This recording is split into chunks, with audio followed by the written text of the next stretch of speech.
Some people choose cosmetic surgery calmly, safely, and for personal reasons. Some people may need it after an accident, illness, or for something that genuinely affects their life. But this video is about something different. It is about the moment beauty stops being a choice and becomes a chase. The moment someone no longer says, I want to improve something, but starts feeling, I always need to fix something. The lips are not enough, the jaw is not enough, the cheeks are not enough, the nose is not enough, the skin is not enough. And slowly the face stops feeling like a face. It becomes a project, a place where insecurity keeps asking for one more change. The painful part is that many people do not begin this journey because they hate themselves openly. They begin because they believe one small change will finally make them feel better. And sometimes it does, for a moment.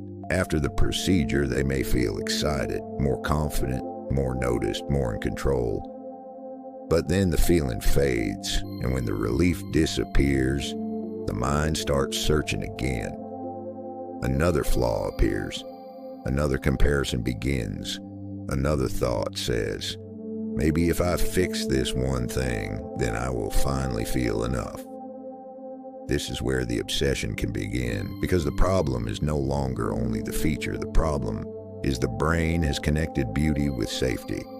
It begins to believe, if I look perfect, I will not be rejected. If I look perfect, I will be chosen. If I look perfect, people will admire me. If I look perfect, I will finally feel safe inside my own. But appearance cannot carry that much emotional weight forever. As Carl Jung said, until you make the unconscious conscious, it will direct your life, and you will call it fate. Sometimes people think they are chasing beauty, but underneath they are chasing something much deeper. Acceptance, love, belonging, confidence, the feeling of being enough without needing to perform for it.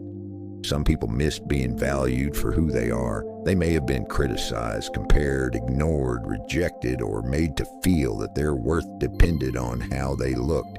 So later, beauty becomes the place where they try to repair an old wound. But surgery can change a feature. It cannot always heal the feeling behind the feature, and society makes this harder. Because today, beauty often looks like one repeated face. Big lips, sharp jaw, lifted cheeks, small nose, perfect skin. A face shaped by filters, celebrities, trends, and edited images.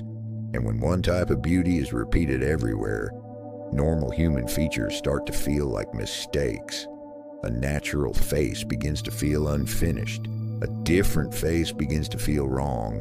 And people start asking, what is wrong with me? When the real question may be, who taught me that I had to look this way to be acceptable?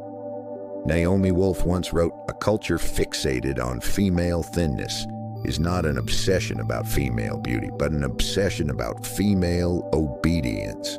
The same idea can apply to beauty standards in general. When society keeps telling people what beauty should look like, many people stop seeing themselves clearly. They see themselves through the eyes of approval. And approval is never stable. One year, one feature is beautiful. Another year, another feature becomes the trend. So the person keeps changing, but the goal keeps moving. One procedure becomes two becomes three becomes a new identity.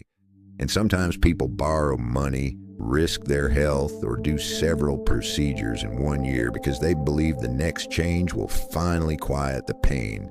But obsession does not become satisfied just because you feed it. Sometimes it becomes louder, because perfection is not a destination, it is a moving line. The more someone chases it, the more they may lose the ability to recognize what was already beautiful, human, and real about them, and this is one of the saddest parts. Some people do not lose their identity suddenly. They lose it slowly, one small improvement at a time, until they look in the mirror and no longer feel connected to the person looking back. The face may look more polished, but the soul may feel more distant.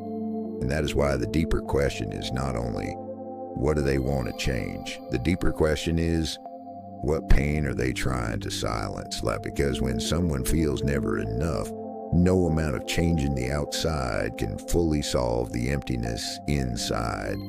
Real healing begins when a person separates self-worth from appearance, when they begin to understand that beauty can be enjoyed, but it should not become a prison. That confidence can include care for your appearance, but it should not depend on destroying your natural identity. Quiet psychology. Thank you for watching.